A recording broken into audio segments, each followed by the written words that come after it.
Ngomong kenalan dalam Indonesia 7 bulan terakhir yang kedua kedua Thailand yang tak lagi kalau jalan yang lebih dari itu ya belum selesai mengenal Cina mau yang terkuling pengawas tak nama alunan Cina mau pulang jalan yang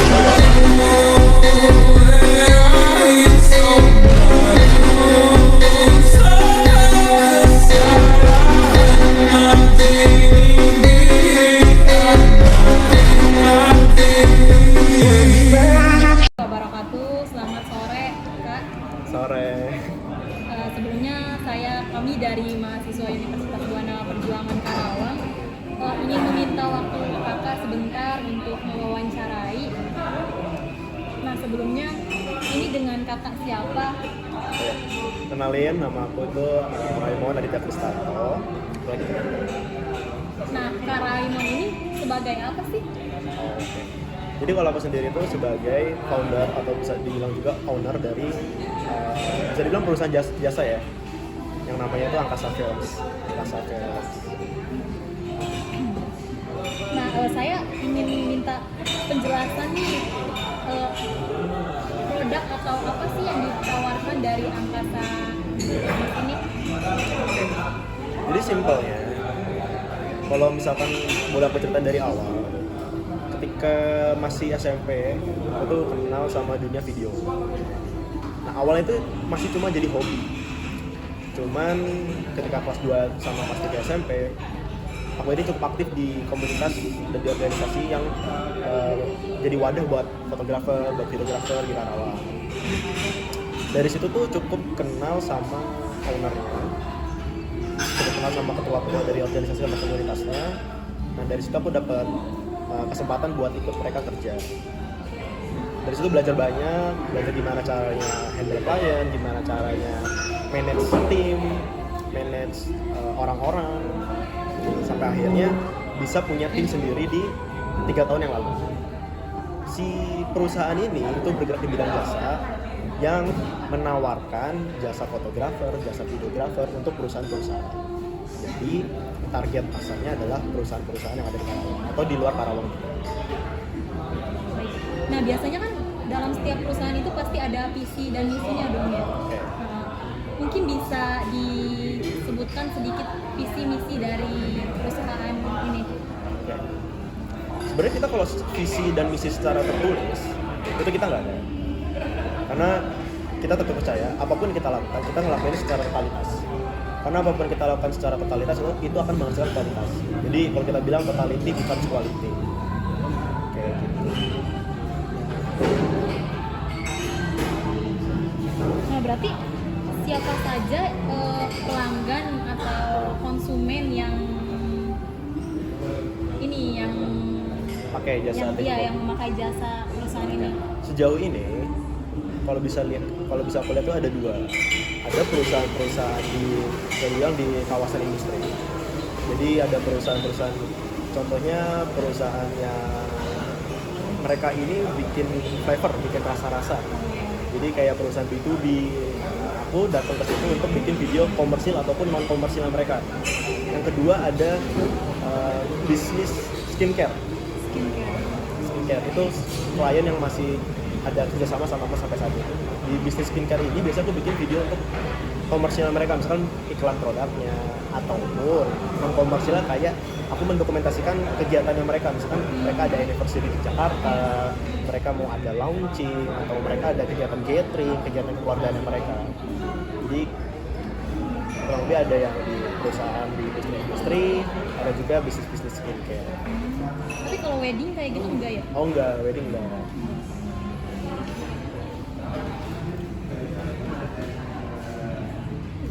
Berarti tujuannya didirikan perusahaan ini bagaimana? Pertama tujuannya kalau untuk diri sendiri udah pasti ini salah satu bisnis yang pengen aku punya. Karena seru banget ya kalau kita punya pekerjaan yang berawal tuh dari hobi. Jadi kita ngelakuinnya tuh walaupun seberat apapun itu tuh kayak masih hobi aja kita lakuin. Nah, terus yang kedua, banyak juga teman-temanku sendiri itu yang punya hobi yang sama, hobi foto, hobi video. Nah, aku tuh pengen punya wadah buat bisa kerja bareng sama mereka juga. Dan udah pasti yang ketiga itu menjawab kebutuhan si klien-klienku ini ya. Karena kan nggak semua perusahaan, nggak semua brand itu mereka punya tim digitalnya internal, tim internal sendiri ya, kayak bisa bikin foto atau bisa bikin video. Nah, aku ada untuk menjawab itu. Berarti strategi apa yang kakak gunakan nih untuk menarik para pelanggan agar mereka memakai jasa perusahaan ini? Kalau aku tuh percaya banget yang namanya strategi mulut ke mulut. Oh iya. Gitu. Jadi memang pertama kali dapat klien tuh karena aku sendiri punya teman di sekolah dan sekarang kerja di perusahaan mana. Nah, itu strategi yang aku pakai. Ketika aku tahu punya teman di perusahaan itu, ya aku mungkin bisa lewat personal chat aja. Oh iya. Tapi mungkin ada sarana lain misalnya seperti dari Instagram atau TikTok atau seperti apa kayak gitu. Nah, udah pasti aku pakai Instagram. Sejauh ini aku pakai Instagram. Jadi aku upload semua portofolioku di situ. Jadi cuma ya buat orang-orang yang mau tahu kalau hasil kerja kayak gimana itu cek Instagram. Kayak gitu. Gantian? Kalau jumlah karyawan berapa? Jadi kalau jumlah karyawan itu tim intinya ada 3 orang, termasuk aku sendiri. Kalau aku sebagai orang yang bertanggung jawab mengawasin semuanya, ada satu lagi yang fokus untuk memanage bagian kreatifnya. Bagian kreatif itu maksudnya kayak produksinya. Produksi kan kita ada 3 tahap ya. Ada pre-production, production, post-production. Nah, dia itu yang bertugas buat ngawasin si bagian produksinya ini. Dan satu lagi itu bagian finance. Jadi kita tim inti ada 3 orang. Nah, enaknya perusahaan jasa yang kayak gini, kita tuh bakal butuh orang ketika lagi ngerjain sesuatu. Jadi yang kita utamakan itu adalah relasi-relasi dengan mitra-mitra production house lainnya, dengan tim-tim lainnya. Karena sebenarnya kalau industri kayak gini itu bukan cuma satu perusahaan yang ngerjain projectnya, tapi ada banyak. Ada tim khusus lighting, ada tim khusus kamera, ada tim khusus editing. Jadi kalau di tim aku sendiri ada 3 orang intinya. Satu yang khusus buat mikirin harus pakai tim yang mana nih untuk bagian editing, bagian lighting segala macam. Jadi intinya ada 3 orang. Dapatkah Anda menjelaskan persaingan dalam bisnis ini? Persaingan.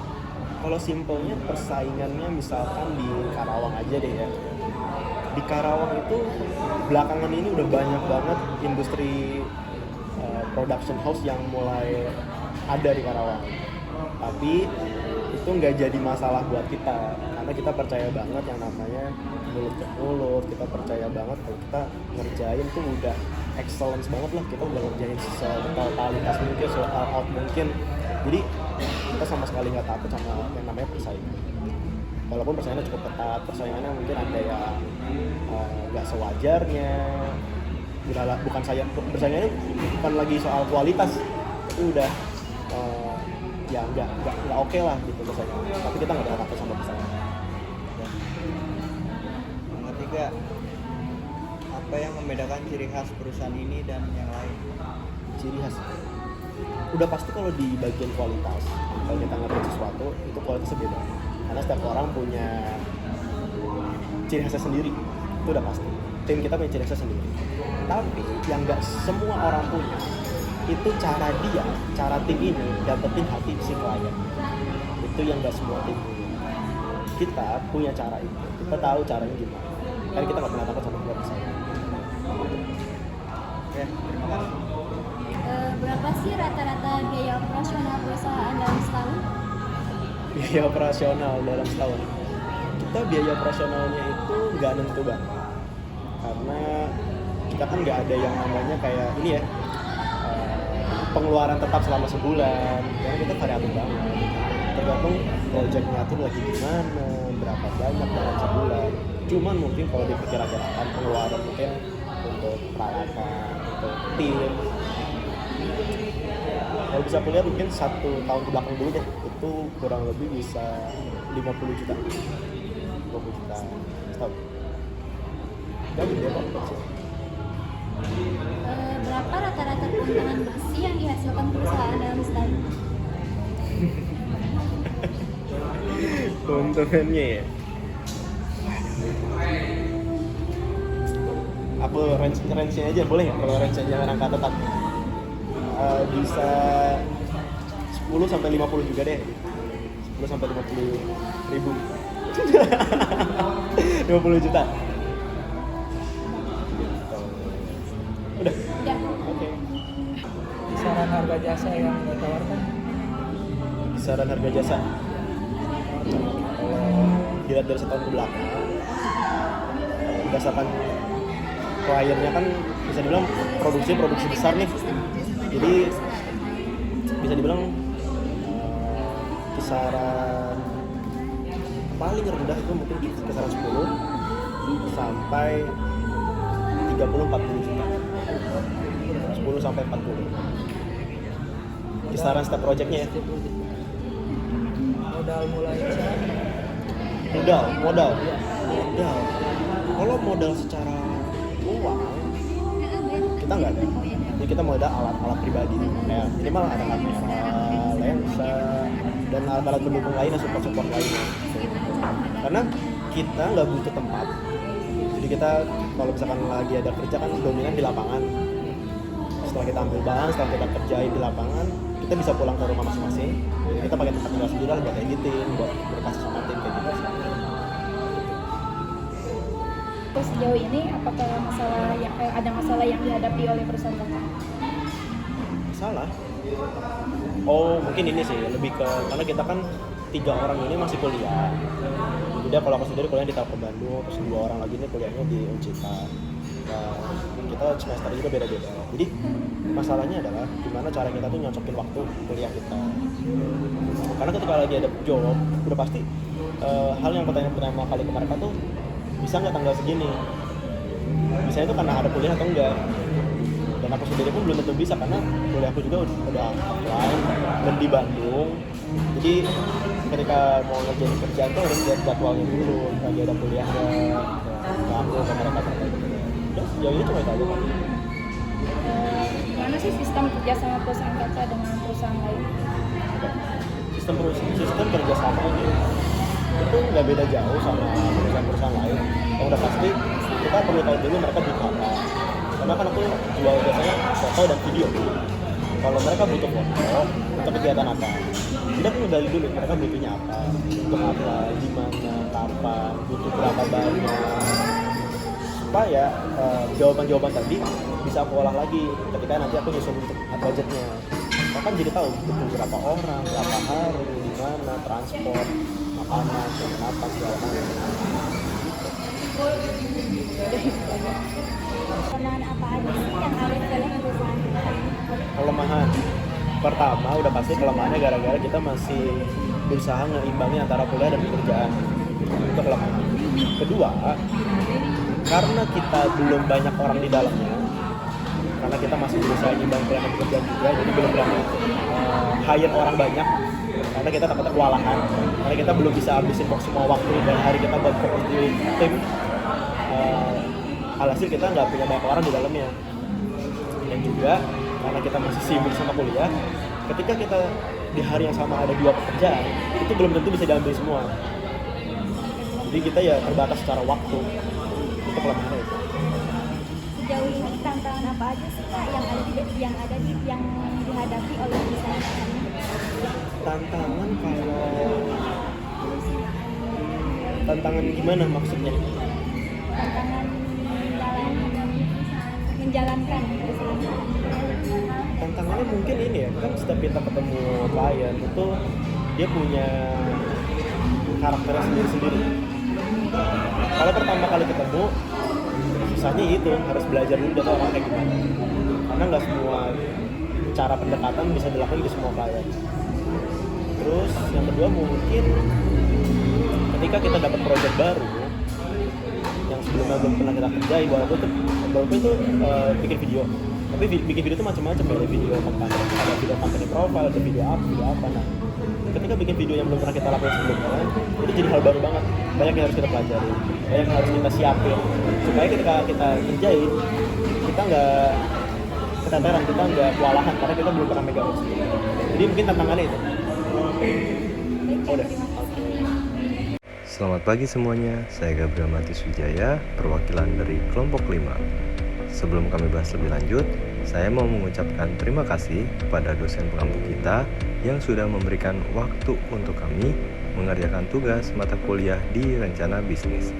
Dan saya juga izin mau memperkenalkan isi anggota dari kelompok 5, yaitu ada Dendi Barka, Fajar Ahmad Prastio, Gabriel Matius Wijaya, Iis Rahayu, Ina Pujiana Yuniar, dan Mutiara.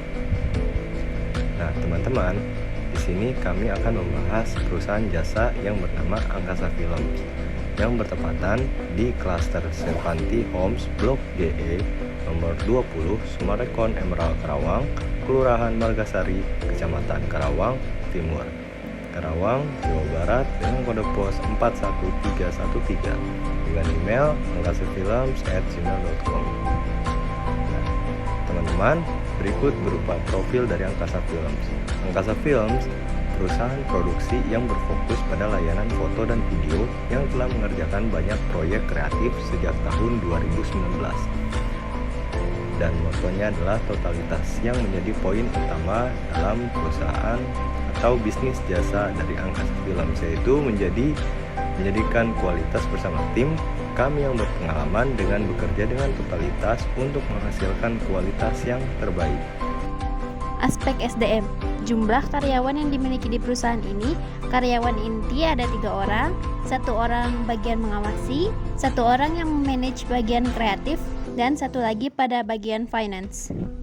Mengenai aspek keuangan Angkasa Films, biaya operasionalnya sendiri tidak menentu karena dalam perusahaan tersebut tidak ada pengeluaran tetap per bulannya.